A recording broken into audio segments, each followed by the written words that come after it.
नमस्कार। JSBT classes में आपका स्वागत है। हम लोक देवताओं के बारे में चर्चा कर रहे थे और लोक देवताओं में पंच पीरों की चर्चा कर रहे थे, जिसमें हमने रामदेव जी और गोगा जी के बारे में पढ़ लिया था। आज हम बात करते हैं पापू जी के बारे में। आज हम पढ़ेंगे पापू जी, जो पंच पीरों में सम्मिलित हैं। राजस्थान के पंच पीरों में जिनकी गिनती होती है और ऊँटों के जो पालक हैं, रायका या रेबारी जाति के जो लोग हैं, उनके आराध्य देव, उनके पूज्य देव पापू जी की चर्चा करते हैं। पापू जी के बारे में हम चर्चा करते हैं। तो देखिए, सबसे पहले तो बात ये करते हैं कि पापू जी, इनका जन्म कब हुआ, इनके पिताजी का क्या नाम है, इनकी माता का क्या नाम है, इनका जन्म स्थान कौन सा है, इनकी पत्नी का क्या नाम है, इनके बारे में हम चर्चा करते हैं, जो सामान्य सी जानकारी है इनकी। तो देखिए, पापू जी का जन्म है, पापू जी का जन्म 1239 ईस्वी में हुआ था। पापू जी का जन्म हुआ था 1239 ईस्वी में। और पापू जी का जन्म कहाँ पर हुआ था? तो पापू जी का जन्म हुआ था कोलुमंड। पापू जी का जन्म हुआ था कोलुमंड नामक ग्राम में, कोलुमंड नामक स्थान पर हुआ था। और कब हुआ था? 1239 ईस्वी में इनका जन्म हुआ था। और राव धांधल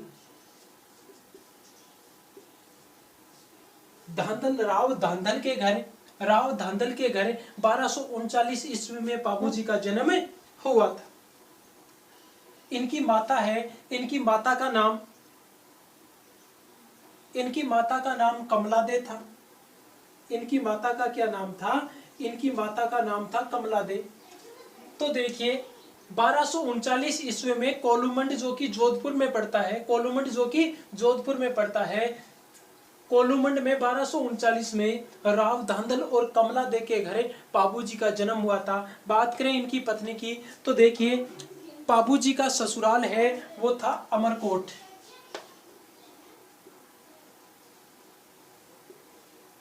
पापू जी का ससुराल कौन सा है? अमरकोट।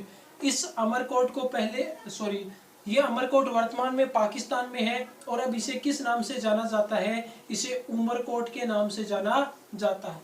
वर्तमान पाकिस्तान में है और वर्तमान में इसे किस नाम से जाना जाता है? उमरकोट के नाम से।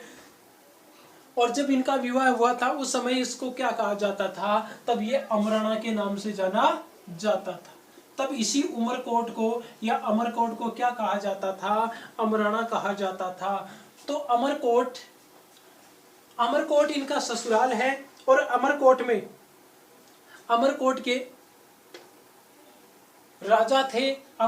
राजा थे, या कह सकते हैं कि अमरकोट के राव थे। और कौन थे?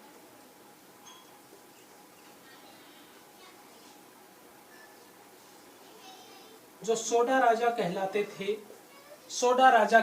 थे, और सोडा राजा का नाम था सूरजमल। सोडा राजा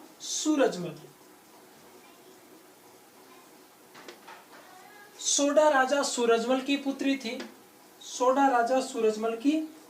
थी। और इनकी पत्नी की बात कर रहे हैं, तो सोडा राजा सूरजमल कहाँ के थे? अमरकोट या उमरकोट।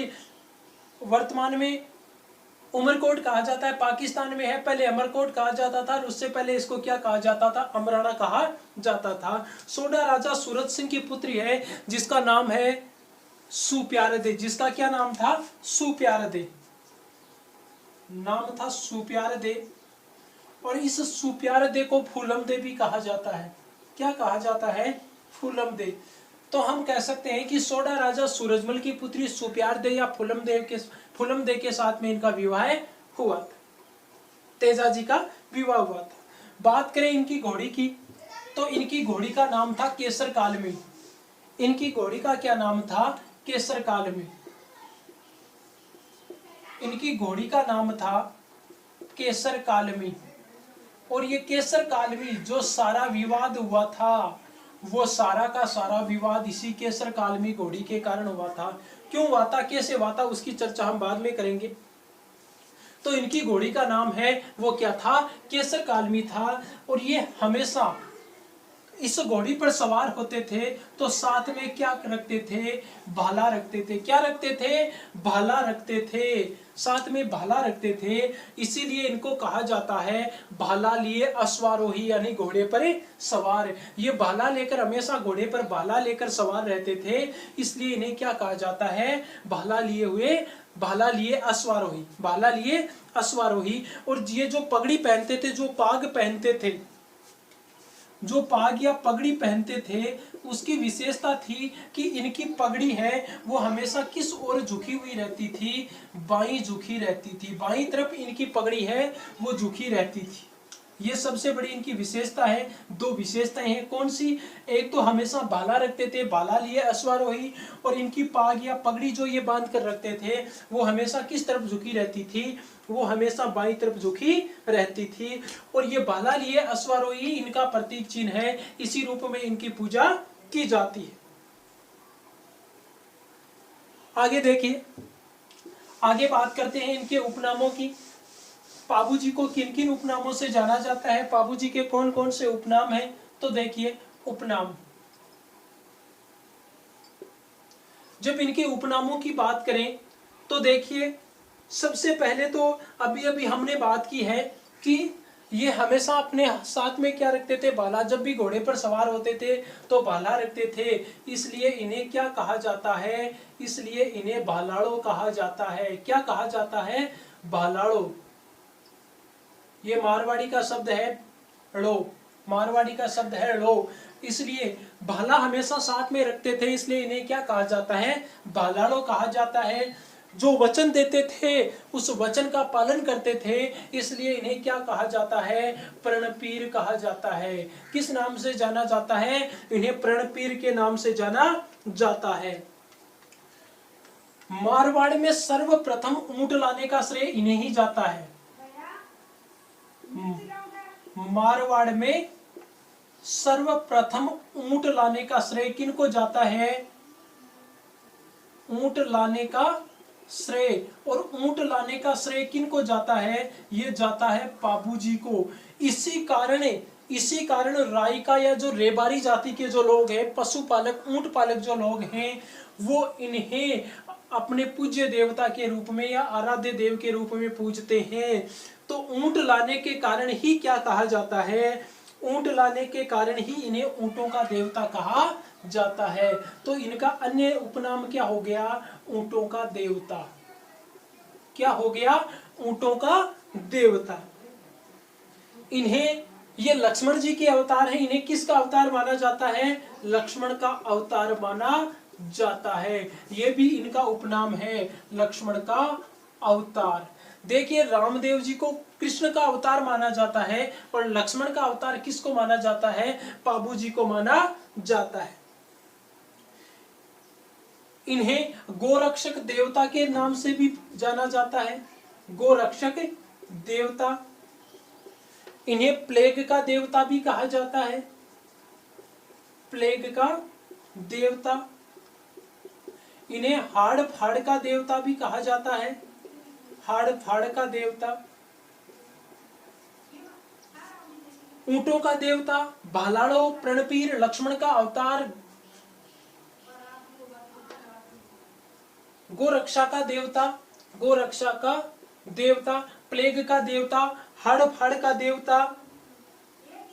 और मुसलमान भी इनकी पूजा करते हैं, और वो किस रूप में करते हैं, वो पीर के रूप में करते हैं, इसलिए इन्हें पाबू पीर भी कहा जाता है। किस नाम से पुकारा जाता है, पाबू पीर के नाम से पुकारा जाता है। तो ये इनके उपनाम हैं, ये इनके उपनाम हैं, इन उपनामों से इन्हें जाना जाता है। ये रायका, रायका या जो रेबारी जाति है, इस रेबारी जाति के आराध्य देव हैं, रेबारी जाति के आराध्य देव। रेबारी या रायका जाति जो ऊंटों की पालक जाति है, वो ऊंटों की पालक जाति है, इन्हें अपने आराध्य देव के रूप में पूजती है। पाबू जी की फड़ है वो काफी प्रसिद्ध है, पाबू जी की फड़ है वो सबसे ज्यादा लोकप्रिय है।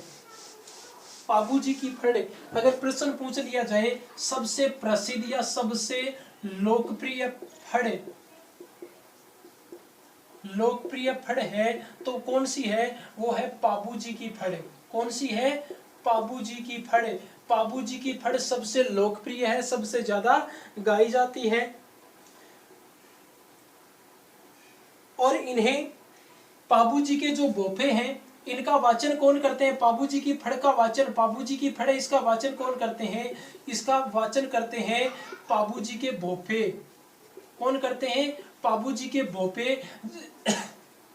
जब भी कोई ऊंट बीमार होता है तब क्या किया जाता है? पाबूजी की फड़ का वाचन किया जाता है और कहते हैं कि उससे फिर क्या होता है, वो जो इसका फड़ का वाचन करने से वो जो ऊंट जो बीमार होते हैं वो ठीक हो जाते हैं, ऐसी आस्था है। पाबूजी के ऊपर एक पुस्तक लिखी गई है जिसका नाम है पाबू प्रकाश। पाबू प्रकाश। पाबूजी पर एक पुस्तक लिखी गई है और उस पुस्तक का क्या नाम है? उस पुस्तक का नाम है पाबू प्रकाश। और ये किसके द्वारा लिखी गई है? तो ये लिखी गई है मोडजी आसिया। मोडजी आसिया के द्वारा, मोडजी आसिया के द्वारा ये पुस्तक लिखी गई है पाबू प्रकाश। और इसमें पाबूजी के संपूर्ण जीवन का उल्लेख किया गया है। संपूर्ण जीवन में उन्होंने क्या क्या किया, उनके उस जीवन चरित्र को अपने सामने प्रस्तुत किया गया है। पाबूजी की फड़, जब पाबूजी के भोपे हैं वो बाजते हैं तब वो किस वाद्य यंत्र का प्रयोग करते हैं? किस वाद्य यंत्र का प्रयोग करते हैं? तो वाद्य यंत्र है रावण हत्ता। किस वाद्य यंत्र का प्रयोग करते हैं? रावण हत्ता का प्रयोग करते हैं। इनके सहयोगी है, जो प्रमुख सहयोगी थे, 3 प्रमुख सहयोगी माने जाते हैं। इनके प्रमुख सहयोगी, इनके प्रमुख सहयोगी माने जाते हैं। कौन कौन माने जाते हैं? चांदा, डेमा और हरमल। ये 3 प्रमुख सहयोगी थे। 3 प्रमुख सहयोगी थे, चांदा, डेमा और हरमल, जो प्रत्येक युद्ध में इनके साथ में रहते थे। और अंतिम समय में भी जब पाबूजी अपने जीजाजी के साथ में युद्ध कर रहे थे तब पाबूजी के साथ में ही ये तीनों हैं, ये शहीद हुए थे, चांदा, डेमा और हरमल। चांदा, डेमा और हरमल कौन है? तो देखिए, चांदा और डेमा है, ये एक शक्तिशाली शासक हुआ करता था उस समय, जिसका नाम था आना बघेला। जिसका क्या नाम था? आना बघेला, जो एक प्रकार का क्या था? भगोड़ा था। क्या था? भगोड़ा था। ये 7 भाई हुआ करते थे, ये 7 भाई हुआ करते थे। और इन 7 भाइयों को, इन 7 भाइयों को पाबूजी ने क्या किया था? इन्होंने आश्रय दिया था। पाबूजी ने इन 7 भाइयों को क्या किया था? आश्रय दिया था, आश्रय दिया था। और उसके बाद इन्हीं को क्या बना लिया था? अपना सहयोगी या अपना सेनापति बना लिया था। अब देखिए किस प्रकार से ये शहीद होते हैं। इनके पीछे एक कहावत है, एक कहानी है। वो क्या कहानी है वो देखिए। मैंने पहले भी बात किया कि सारा का सारा जो विवाद होता है वो विवाद किसके कारण होता है? केसर कालमी के कारण होता है। किसके कारण? केसर कालमी के कारण हुआ था। पाबूजी के जीजाजी थे जिनका नाम था जिंदराव खींची। क्या नाम था? जिंदराव खींची। और ये जिंदराव खींची जो थे वो जायल के शासक थे। और जायल कहां पर पड़ता है? जायल पड़ता है नागौर में। जायल कहां पर पड़ता है? नागौर में पड़ता है। ये केसर कालमी घोड़ी है। ये केसर कालमी घोड़ी यहां पर एक चारणी रहा करती थी जिसका नाम था देवल चारणी। जिसका क्या नाम था? देवल चारणी। इस देवल चारणी के घर ये घोड़ी है, केसर कालमी ये जन्म लेती है। इसके पीछे भी एक कथा चलती है, इसके पीछे भी एक कहानी है। वो छोटी सी कहानी आपको बता देता हूं। कहते हैं कि एक बार बाबूजी के पिताजी जो राव धांधल थे वो सुबह सुबह सूर्य को अर्घ्य दे रहे थे। और जब अर्घ्य दे रहे थे उसी समय, सरोवर के निकट अर्घ्य दे रहे थे, उसी समय एक स्वर्गलोक से अप्सरा आती है और उनके सामने खड़ी हो जाती है। जब राव धांधल उस अप्सरा को देखते हैं तो वो उस पर मोहित हो जाते हैं और उससे शादी का प्रस्ताव उनके सामने रख देते हैं। तब अप्सरा कहती है कि मैं अब स्वर्ग लोक में रहने वाली हूँ, आपसे शादी किस प्रकार कर सकती हूँ। कहते हैं कि दोनों बातों में इस प्रकार से उलझ गए कि बाकी की अप्सराएं हैं वो तो चली गई, समय होने पर चली गई, और ये जो अप्सरा है ये यहीं पर रह गई। तो उसके बाद वो अप्सरा इनसे शादी कर लेती है धांधल से, और कहती है कि मैं शादी तो करती हूँ लेकिन मैं आपके महल में नहीं रहूंगी, मेरे लिए दूसरा महल आपको बनवा कर देना पड़ेगा, और मेरी इजाजत के बगैर आप उस महल में नहीं आ सकते। कहते हैं कि राव धांधल ने ठीक उनकी इच्छा के अनुसार किया, और उसी अप्सरा की कोख से पाबू जी का जन्म होता है। पाबू जी बड़े होते हैं। उसके बाद एक दिन इस प्रकार का घटनाक्रम घटित होता है कि राव धांधल बिना किसी सूचना के महल में पहुंच जाते हैं, और जब राव धांधल उस महल में पहुंचते हैं तो देखते हैं कि वो जो अप्सरा थी, उनकी जो रानी थी, वो एक सिंहनी के वेश में, एक शेरनी के वेश में क्या कर रही थी, पाबू जी को दूध पिला रही थी। जैसे ही वो अंदर जाते हैं देखते हैं तो जो अप्सरा थी वह राव धांधल को कहती है कि आज आपने वचन को तोड़ दिया, जो वचन था उस वचन को आपने तोड़ दिया है, अपना वचन पूर्ण होता है, और वचन को तोड़ने के कारण अब मैं आपके साथ में नहीं रह सकती, लेकिन वचन ये देती हूं कि ये जो पाबू जी हैं, ये जो मेरा बच्चा है, इनकी मैं रक्षा करूंगी, और मैं आने वाले समय में भविष्य में एक घोड़ी के रूप में देवल चारणी के घर जन्म लूंगी और पाबू जी को अपनी पीठ पर बिठाकर रखूंगी। तो वही जो अप्सरा थी, कहते हैं कि वो देवल चारणी के घर केसर कालमी के रूप में जन्म लेती है, इस घोड़ी के रूप में, इस घोड़ी के रूप में जन्म लेती है, इस घोड़ी के रूप में जन्म लेती है। अब बात यह है कि जिंदराव खींची जब एक बार अपने ससुराल आते हैं तो वो इस केसर कालमी घोड़ी को देख लेते हैं और देवल चारणी को कहते हैं कि देवल, ये जो केसर कालमी घोड़ी है ये मुझे चाहिए। उस समय देवल चारणी केसर कालमी घोड़ी है उसको देने में आनाकानी करती है, और वो पाबूजी राठौड़ को यहाँ पर बुला लेती है। पाबूजी राठौड़ दोनों के बीच में सुलह करवाते हैं, बीच बचाव करके उन्हें भेज देते हैं। लेकिन इस समय जिंदराव खींची हैं वो काफी नाराज हो जाते हैं और यहाँ से लड़ाई झगड़ा करके जाते हैं, और पाबूजी को जाते समय कहते हैं कि मैं आने वाले समय में, भविष्य में कभी भी अपने ससुराल में कदम नहीं रखूंगा, पैर नहीं रखूंगा। अब ये जो देवल चारणी है, इसके पास जो केसर कालमी घोड़ी थी, ये केसर कालमी घोड़ी कौन ले लेते हैं, ये ले लेते हैं पाबूजी राठौड़। ये घोड़ी पाबूजी राठौड़ ले लेते हैं।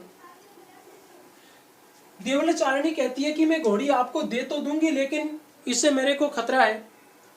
तो पाबूजी राठौड़ कहते हैं कि मैं आपकी रक्षा करूंगा, आप पर भी इस केसर कालमी घोड़ी के कारण कोई भी मुसीबत आएगी तो मैं आपकी रक्षा करूंगा। कहते हैं कि जब पाबूजी का विवाह हो रहा था, उस समय जिंदराव खींची को इस बात का पता चल जाता है। तो जिंदराव खींची है, वो जिंदराव खींची यहाँ पर आता है और देवल चारणी की गायों को ले जाता है, देवल चारणी की गायों को ले जाता है। पाबूजी राठौड़ अमरकोट गए हुए थे बारात लेकर। अब इसमें एक बात ये और थी कि देवल चारणी कहती है कि जब मेरी गायों पर मुसीबत आएगी तो आपको कैसे पता चलेगा। तो कहते हैं कि बाबूजी ने कहा कि जब भी आपकी गायों पर मुसीबत आएगी, ये केसर कालमी घोड़ी है, ये हिनहिनाने लग जाएगी, बोलने लग जाएगी, हिनहिनाएगी और मैं समझ जाऊंगा। कहते हैं कि जब पाबूजी राठौड़ है वो फेरों में बैठे हुए थे, पाबूजी राठौड़ फेरों में बैठे हुए थे, फेरे ले रहे थे, और उन्होंने कितने फेरे लिए थे, उन्होंने 3.5 फेरे लिए थे। उन्होंने 3.5 फेरे ही लिए थे कि उसी समय केसर कालमी घोड़ी हिनहिनाने लग जाती है। देवल चारणी रोती हुई बिलखती हुई वहां पर पहुंचती है और कहती है कि आपका जीजा जो जिंदराव खींची है वो मेरी गायें ले गया है और आपको इसी समय मेरी गायों को बचाना होगा। पाबूजी राठौड़ कहते हैं कि देखो 3.5 फेरे हो गए हैं, 3.5 फेरे बाकी हैं, मैं फेरे पूरे कर लेता हूं, उसके बाद आपकी गायों को बचाऊंगा। लेकिन देवल चारणी जिद पर अड़ जाती है कि नहीं, मुझे तो अभी मेरी गायें चाहिए। कहते हैं कि उसी समय पाबूजी राठौड़ ने फेरों के बीच से उठ गए और फेरों के बीच से उनको उठता देखकर उनके जो ससुर है सूरजमल सोढ़ा, वो देवल चारनी को मनाने की कोशिश करते हैं और कहते हैं कि देवल मान जाओ, हमारी बेटी है उसको अधब्याही क्यों छोड़ रही हो, तुम मान जाओ। जिंदराव खींची जितनी आपकी गायें लेकर गया है उससे दूनी गायें आपको मैं देने के लिए तैयार हूं, उससे दोगुनी गायें दे दूंगा। लेकिन देवल चारणी भी जिद पर अड़ जाती है कि नहीं, मुझे तो मेरी ही गायें चाहिए। कहते हैं कि 3.5 फेरों के बीच से 3.5 फेरे लेकर पाबूजी राठौड़ वहां से उठते हैं और अपने जीजा से युद्ध करने के लिए आ जाते हैं। और जिंदराव खींची और पाबूजी राठौड़ के बीच में जोधपुर का एक स्थान है जिसका नाम है देचू, जो फलोदी तहसील में पड़ता है। जोधपुर की फलोदी तहसील में एक स्थान पड़ता है देचू। इस देचू नामक स्थान पर जिंदराव खींची और पाबूजी राठौड़ के बीच में युद्ध होता है। दोनों के बीच में भयंकर युद्ध होता है, भीषण युद्ध होता है। और इस भीषण युद्ध में पाबूजी राठौड़ हैं वो शहीद हो जाते हैं। पाबूजी राठौड़ गायों की रक्षा करते हुए शहीद हो जाते हैं। और पाबूजी राठौड़ के साथ में उनके सहायक, उनके सहयोगी चांदा डेमा और हरमल, चांदा डेमा